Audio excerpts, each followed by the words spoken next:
if that's the case, where all we can find the presence of Mother Mary directly or indirectly. I'll give you 2-3 examples.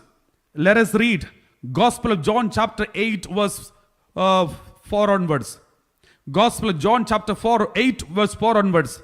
There you can see there one sinner woman. Sinner woman means a woman was caught in the act of adultery. Remember, no woman can commit adultery alone. There should be a man. According to the law of Moses, if someone is found committing adultery, both woman and man should be punished. But here, in this case, these people who are crooked, who wanted to accuse Jesus and find out some mistake in the life of Jesus, what did they do? They did not bring the man.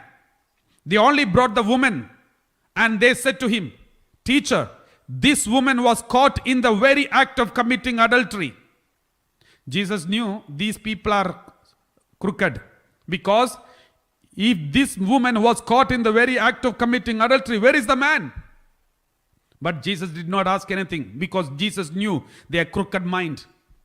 What did Jesus do? Next one, verse 5. Now, in the law of Moses commanded us to stone such women. If you read the Bible in the Old Testament, it is written very clearly. In the law, it says, stone not woman, both man and woman. But these people are misquoting the Bible and say, law of Moses commanded us to stone such women. Now what do you say? They said this to test him. See, their intention is not good, so that they might have some charge to bring against him. Jesus bent down and wrote with his finger on the ground. When Jesus was looking down on the ground and writing something on the ground, there must be something going on in his mind. What must be that is going on in his mind? You know, this was the same case. Once upon a time, Mother Mary, his mother, went through the same kind of experience. Suddenly, Mother Mary was found pregnant. But the betrothal is over, but marriage is not taking place. And according to the law of Moses, Mother Mary should be stoned to death, because nobody knows the pregnancy from the Holy Spirit. Even if Mother Mary say, "I'm pregnant from the Holy Spirit," no one will believe it. As per the law of Moses, she should be stoned to death. But there was a righteous man came up in the right moment. That was Joseph. Joseph raised in the right moment, and God intervened, and Joseph protected this woman, Mother Mary, and that is why Jesus is born. We all know Jesus knew this. Jesus knew. Sometime back, my mother was also in such a situation where everyone could have misunderstood my mother and stoned her to death. But at that moment, there was a righteous man stood up and protected my mother. Therefore, this is my time to protect this woman. Then instantly Jesus said like this. Next one. They said this to test him. Next one. When they kept on questioning him, he straightened up and said to them, when they kept on questioning him, what does it mean? They were going on questioning, but Jesus is busy writing down. Most probably he must be busy writing down something about his life or his mother. We don't know. We have no clue. But one thing is sure, Jesus must have remembered his mother. And Jesus must have remembered his father, how he protected his mother. Immediately he straightened up and said to them, "Let anyone among you who is without sin be the first to throw a stone at her." Everybody kept quiet. Everyone left. My dear brothers and sisters, this is one occasion where you can find the presence of Mother Mary in a secret and hidden way. Let us give you another occasion. Gospel Luke chapter 7 verse 11. 7:11. There was one lady, widow of Nain. Soon afterwards he went to a town called Nain, and his disciples and a large crowd went with him. This is the only time we read something about Nain, the town Nain. There is nothing else is referred in the Bible about Nain. This is what happened. As he approached the gate of the town, a man who had died was being carried out. He was his mother's only son, and she was a widow. and with her was a large crowd from the town. Listen very carefully. What is the specialty of this mother? This mother has only one son. She is a widow. She has only one son and she is a widow. And now the son is dead and widow. She is alone. There is nobody to support her. What did Jesus do? Why did Jesus come to Nain? This is the only time he visited Nain. At least in the Bible, we don't see any other reference. Why did Jesus come to this Nain, the town Nain? Because that moment, Jesus must have remembered his mother. Why? Verse 12, can you show the verse 12? Why? Because a man who had died, he was his mother's only son. That means there is a mother. She has only one son. She is a widow. Then Jesus must have remembered his mother. His mother is a widow already because Joseph is already dead. And she has only one son, that is Jesus. Soon this son is going to be killed. And then that mother is going to be lonely. And that mother is going to cry and weep. And then who will console that mother? I will console. And Jesus was raised from the dead and then console the mother. The same situation is the prefiguration is taking place.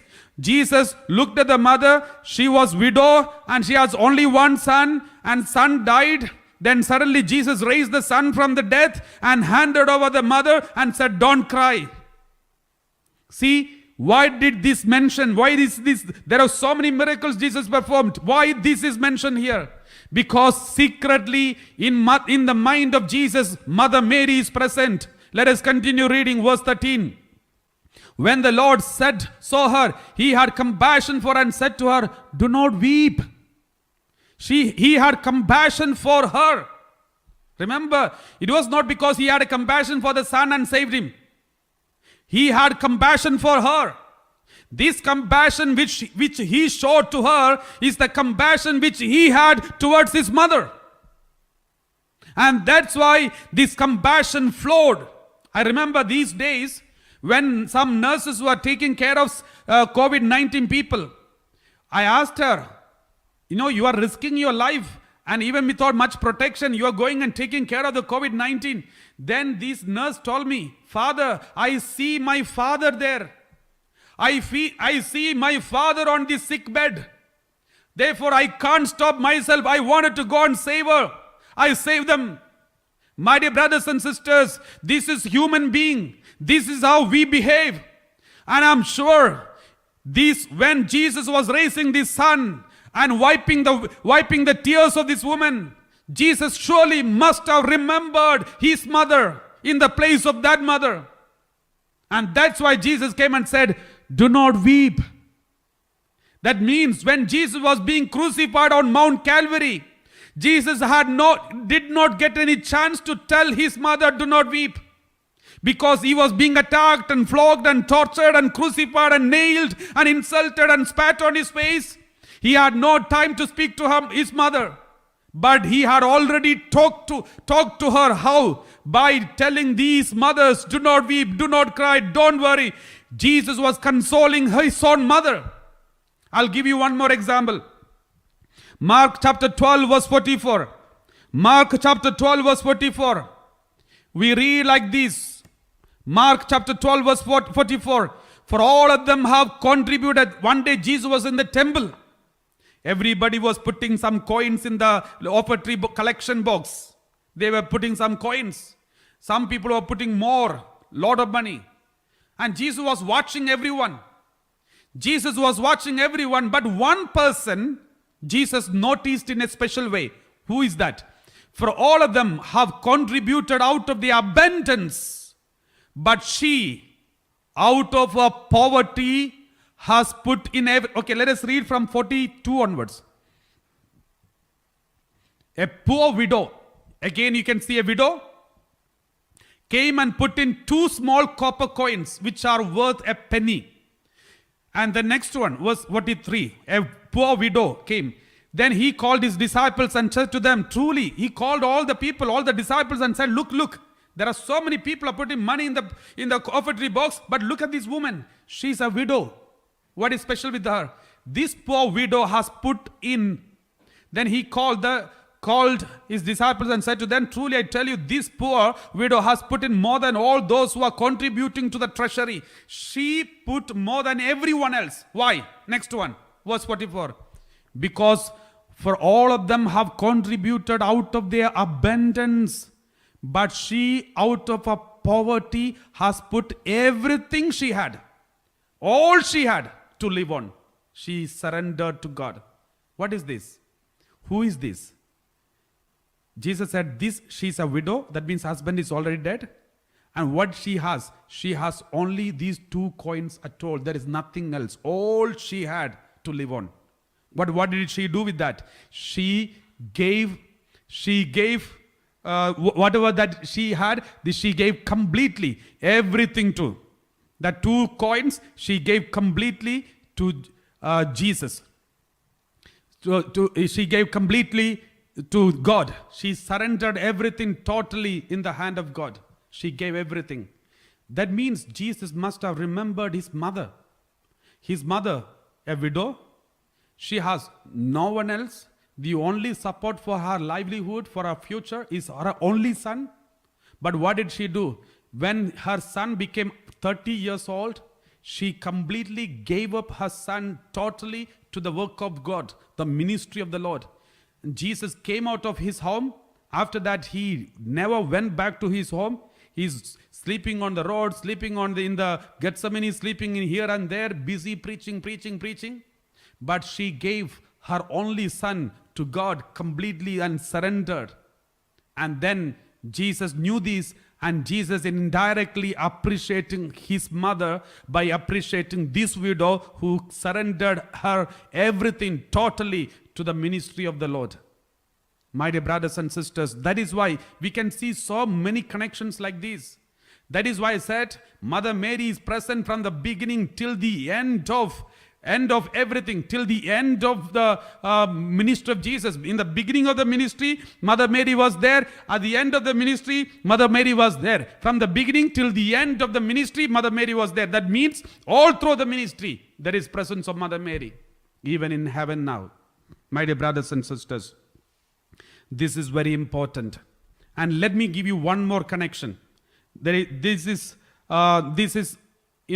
I always remember, why did Mother Mary, why did Jesus entrust his mother to John?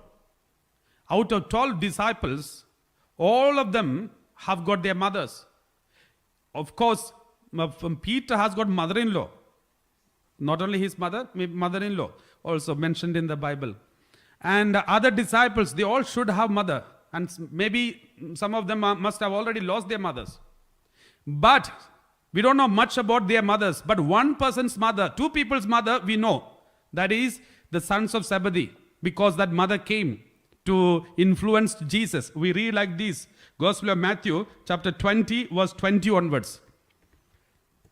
20 and 21, 20 onwards. Let's read. Then the mother of the sons of Zebedee came to him with her sons, and kneeling before him, she asked a favor of him. This mother is a very good mother. You know why? Because she brought up 2 children, and both of them decided to go to the seminary and become priest. So they are with Jesus. That means this mother is a very good mother who knows how to bring her children up. But one problem, their character was not so good. That means she could make her the disciples of Jesus, but she could not make them. She could make them as disciples of Jesus, but she could not make them a good disciples. Why? If you read some other passage, Gospel of Luke chapter 9 verse 53 onwards. Gospel of Luke chapter 9 verse 53 onwards. But they did not receive him. When Jesus was going to a Samaritan village, the villagers did not receive Jesus. Remember one thing, though we know John and James, very good people, John is known for the gospel of love. He always speak about love. And Jesus loved him very much. You know why Jesus loved him very much? Because John was a terrorist. John was not so good. He was an angry young man. The youthfulness was there. in him, and he was an angry young man, and he was like a terrorist. He was not so compassionate, merciful, and a good person. In his heart to heart, is like a terrorist. He wants to take revenge. How do you know? If you continue reading the same passage, when the Samaritan villagers did not accept Jesus, what did John say? John said, when his disciples James and John saw it, they said, Lord, do you want us to command fire to come down from heaven and consume them? So John and James wanted to consume with fire, come down from heaven and consume the whole village. These people were worse than Bin Laden. Bin Laden only wanted to destroy two buildings, but these people wanted to destroy the whole village. And that's how these kind of people's behavior. And who is their mother? Mother is the wife of Zebedee. And this Zebedee, the wife of Zebedee, she came and pleaded in front of Jesus. Jesus, give my son, one son first place and the other son second place. If possible, give both of them first place. So this is what she was pleading in front of Jesus. Then Jesus knew this mother is also same like both his children. And that was the reason when Jesus was dying on the Mount Calvary, Jesus decided, in order to save these two sons, John and James, the best way is hand over my mother in their family. They already have a mother, but selfish mother, who wanted everything for her sons. That's all. She's not bothered about other disciples. She wanted the first place and best place for her son. That's how almost all the mothers. But here, Jesus' mother has got a speciality. The mother of Jesus, she had only one son, and she gave her son to the whole world and allowed him to be sacrificed on Mount Calvary. Therefore, Jesus knew, if anybody wants to bring their children up like Jesus, they all need Mother Mary in their home. That is why Jesus said, John, take my mother. That's your mother. Take her in your home. And then John took her in his home. You know what is the nature of John? He wanted to be the first among all the 12. But Mother Mary went to his home on the day of on Good Friday. On Good Friday when Jesus died.